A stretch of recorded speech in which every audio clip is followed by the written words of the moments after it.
tarde, gostaria de agradecer o convite. Hoje eu vou falar sobre como fazer o diagnóstico de disfunção da glândula meibomius e olho seco. Eu vou me ater só com relação ao diagnóstico da disfunção da glândula meibomius, porque o olho seco já abrange um pouco mais. Esse é o modelo de paciente, que é o tipo de paciente que vai no nosso consultório com queixas super inespecíficas. A gente examina, não acha nada, né? E a gente não sabe o que faz, e não sabe o que fala para o paciente. Tá? Então, esse é o paciente de 30 anos, feminina, administradora, vem com queixa de dor de cabeça, embaçamento visual, ardência ocular, cansaço visual, olho vermelho. Ela trabalha em ambiente com ar-condicionado e usa microcomputador 8 horas por dia. E nós vamos lá examinar o paciente, a gente observa que a acuidade visual do direito e do olho direito são normais, com uma melhor correção, e na lâmpada de fenda, fundo de olho e a pressão estão normais. Algumas observações durante o exame, a gente costuma observar que durante a acuidade visual, às vezes, quando o paciente pisca, pode oscilar bastante a visão, né? Esse é o paciente típico que vem no consultório, é uma grande maioria, então é bastante interessante o que a gente vai falar agora para frente. Na biomicroscopia, nós costumamos geralmente observar, aparentemente córnea normal, mas o que a gente consegue observar de importante são essas telangiectasias na pálpebra, né? A gente vai fazer o boot, geralmente ela fica ao redor de 10 segundos.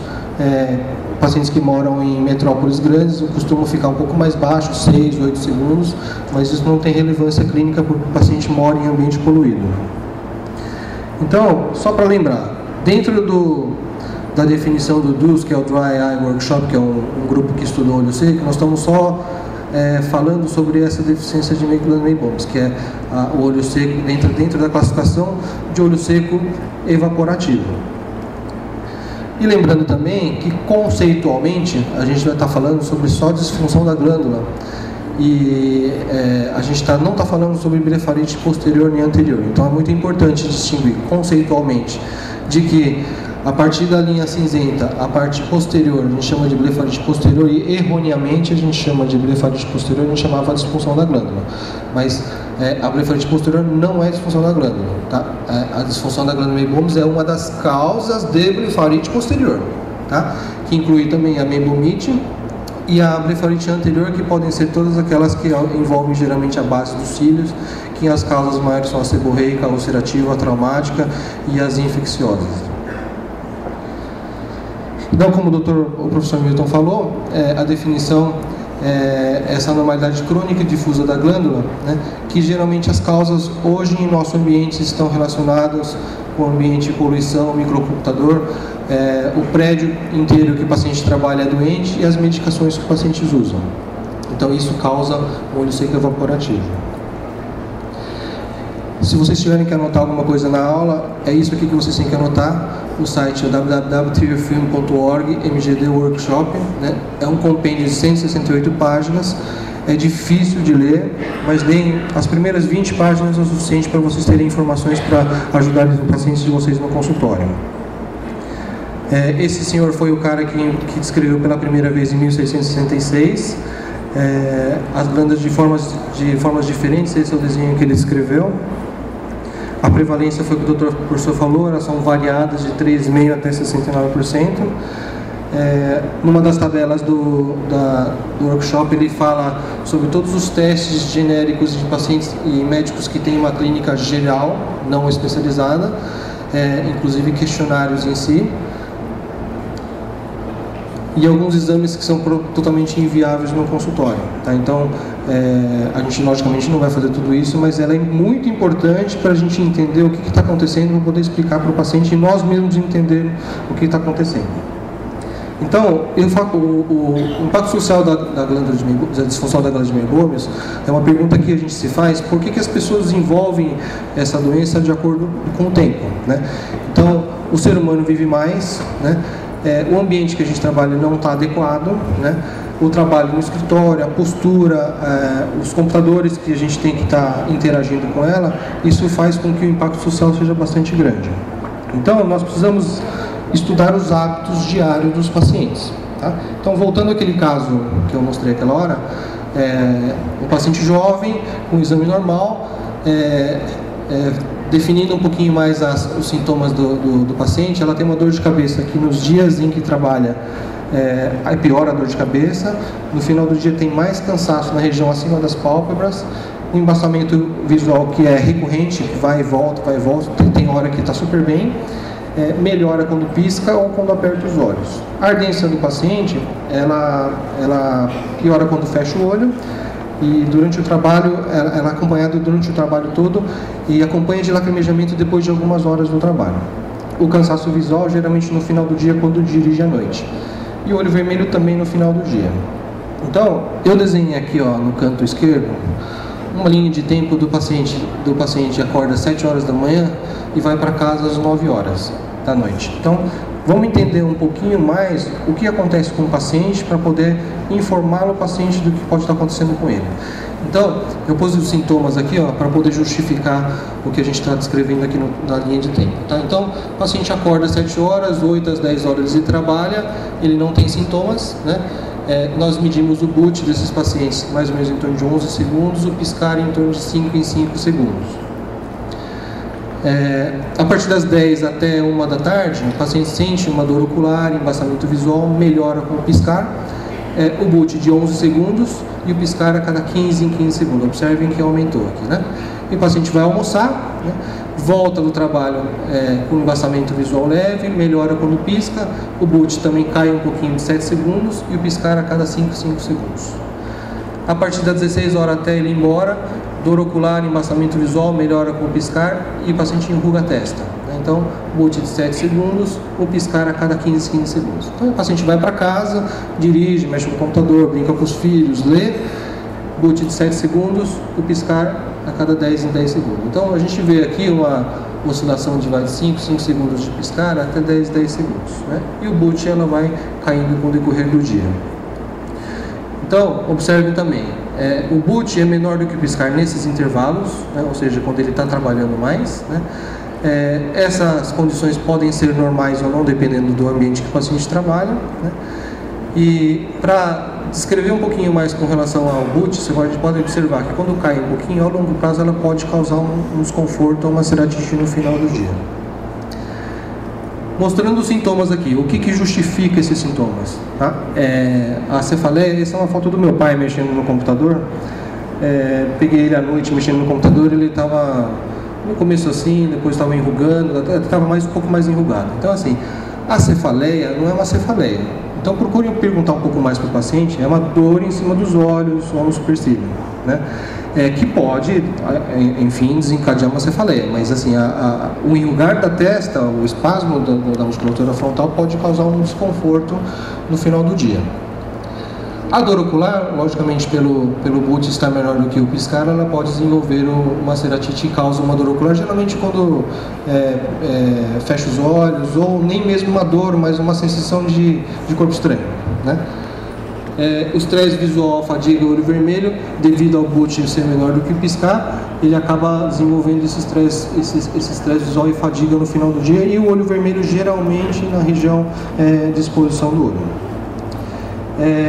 O embaçamento visual recorrente, que melhora ou piora, às vezes piora com o piscar, tá? A gente, o pessoal do workshop da disfunção da glicose, eles conseguiram descrever o porquê disso, né? E se existe realmente uma influência na visão. Então, esse aqui é um exame, chama-se interferometria, tá? Não interessa muito para a gente, para quem não pesquisa, mas para o consultório que vocês têm que entender que aqui, ó, tá, toda essa parte colorida aqui é lipídio, que está na superfície do olho, ou seja, quando a superfície fica irregular, quando ele pisca, varia a visão, ou seja, a hora está bom, a hora está ruim, né?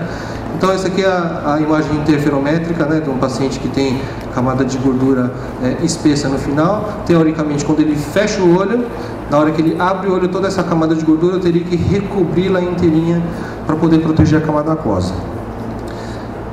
Quem inventou essa técnica ele transforma a imagem interferométrica em cores, consegue quantificá-la, né, e descrever se realmente na região central, onde o eixo visual, onde a gente enxerga, teria alguma influência na oscilação da visão. Tá? Então aqui, por exemplo, pessoas que têm a superfície anterior irregular, e aqui um pouquinho mais, ele deveria subir um pouquinho mais para cima aqui, ó. Tá? Então, aqui quantificando um pouco mais, superfície irregular, causando oscilação da visão. Esse é uma superfície regular, mas esse aqui não tem camada de gordura. Bom, então assim, clinicamente falando, nós conseguimos também quantificar na parte da visão. É um exame que chama-se acuidade visual funcional. É um joystick que você mostra para onde está o optotipo. O optotipo muda a cada 1 segundo e você vai sinalizando para onde que está o optotipo de Landolt, para cima ou para baixo a cada segundo. Ela traça um perfil de acuidade visual, né? Mesmo com paciente 20 de 20 de visão, ele traça um perfil de mais ou menos 60 segundos, quanto que é a tua média da acuidade visual, por isso chama-se acuidade visual funcional. Então, nesse caso aqui, é a média de 1.0446. Esse paciente, por exemplo, é um paciente que tem uma queda da visão durante o piscar dos 60 segundos, mas depois de um tratamento para melhorar, de 0,051, melhora para 1.046.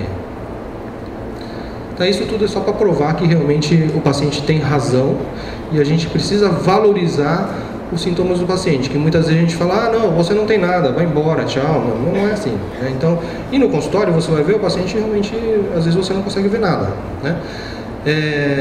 Esse é um exame que a gente comprova que realmente a lágrima evapora, né? Então, os olhos secos evaporativos estão ligados realmente à evaporação também. Então, esse aparelho comprova isso, né? Então, tudo a baboseira que eu falei aqui, não importa se a gente não consegue passar essa informação para o paciente. Então, nós precisamos passar essa informação. E o que a gente precisa explicar para o paciente? Em palavras fáceis, né? 2, 3 camadas de lágrima, pode até falar que é duas de água, uma de gordura, né? Então, quando você coloca num copo d'água a água e a gordura, elas ficam bifásicas. Explica para o paciente, quando você coloca esse copo de água no sol, a água não evapora porque a gordura está protegendo, né? E se você tira a camada de gordura, facilita a evaporação, né? Então, isso é uma explicação para o paciente que é muito simples. Então, eu explico, a tua camada de gordura não está boa. Tá? Por quê? Por causa disso. Depois vou mostrar a parte da lâmpada de fenda. Esse modelo aqui que a gente está falando é um modelo proposto, ela não é um negócio que a gente consegue realmente ver isso mesmo, mas é um modelo proposto pelo grupo da disfunção da glândula Meibom. Então, aqui é uma córnea com a água e a gordura por cima. Quando a gordura se desfaz, evapora a água por aqui, né?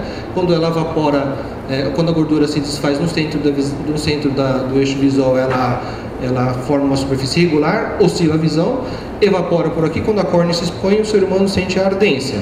A defesa do nosso olho é lacrimejar. Tá? Então, explique isso para o paciente. Então, explique também que a camada de água é produzida pela glândula lacrimal principal, as acessórias, que a camada de água pode ser reposto também com colírios lubrificantes. Portanto, colírio lubrificante não trata a disfunção da glândula Meibom, ajuda apenas, né? E a camada de gordura é produzida por essas glândulas que ficam ao redor da pálpebra, na base dos cílios. Então, você pode até falar para ele que, se você olhar no espelho, você consegue ver os pontinhos que é a desembocadura da glândula. Isso tudo, você tem que explicar também que a glândula, a gordura da lágrima não consegue ser reposto por nenhum tipo de colírio disponível no mercado. Então, uma das únicas maneiras de você conseguir repor, de resolver esse problema, provavelmente fazer o tratamento apropriado para a disfunção da glândula. Então, depois que você explicou para o paciente, né, você tem que achar no paciente também alguma coisa que justifique isso, né?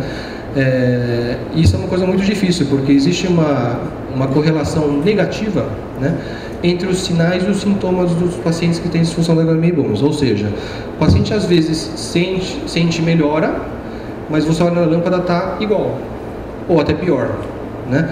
Ou vice-versa. Então, é uma coisa que a gente trata o paciente e não melhora nada, e o paciente acha que melhorou muito, ou vice-versa. Então, isso é muito importante você entender. O que a gente tem que observar na lâmpada de fenda, né?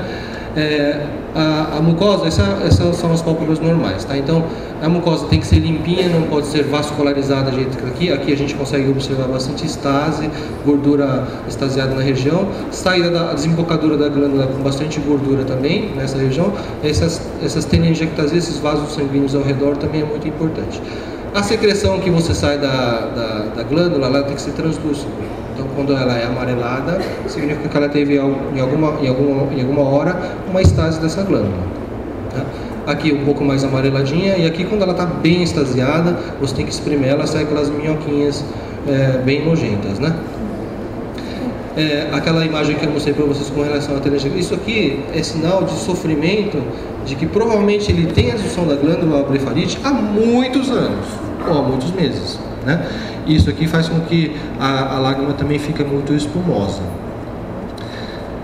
O que a gente consegue ajudar com relação a exames complementares, o shimmer, rosa bengala, fluoresceína, elas só servem para descartar as doenças de olho seco relacionadas a Sjögren ou os olhos secos que não estão relacionados com a deficiência aquosa, né? O BUT ajuda um pouquinho, mas nós temos também influência do ambiente. Então, o workshop ele sugere fazer 12 coisas, tá? O questionário de sintomas, que é o SDI, que é o mais utilizado, a medida da frequência do piscar e o cálculo do intervalo de piscar, que é bem complicado a gente fazer isso no consultório, a medida do menisco lacrimal, que dá para fazer na lâmpada de fenda, geralmente com a lâmpada de fenda desligada no comecinho, depois você já aumentando devagarzinho, a medida da osmolaridade lacrimal, que também no consultório é muito difícil fazer, a avaliação da estabilidade do filme lacrimal, que é representado pelo BUT ou outros aparelhos, o índice de proteção ocular, que é o BUT sobre a medida a frequência do piscar, a fluoresceína para ver se está corando ou não, né? O teste de shimmer no fenol vermelho para descartar as deficiências aquosas, as alterações morfológicas da pálpebra, que isso aqui é importante para ver se a cronicidade da doença, né? A expressão da glândula para ver o aspecto da glândula, e a meibografia, que é a visualização da glândula, ou por ultravioleta, ou por processos digitalizados, ou apenas utilizando uma caneta com a lanterninha na ponta que você consegue observar as glândulas, se está em estágio ou não. Então, assim, às vezes no consultório é um pouco complicado a gente fazer todos esses exames, mas eu acho que uma ou outra delas para descartar doenças de deficiência aquosas e outras para você explicar um pouquinho mais para o paciente e tentar definir isso no teu raciocínio terapêutico. O que eu tinha que falar era isso. Eu fico à disposição de eventuais dúvidas. Um assunto extremamente controverso, mas é isso que a gente tem para falar. Muito obrigado.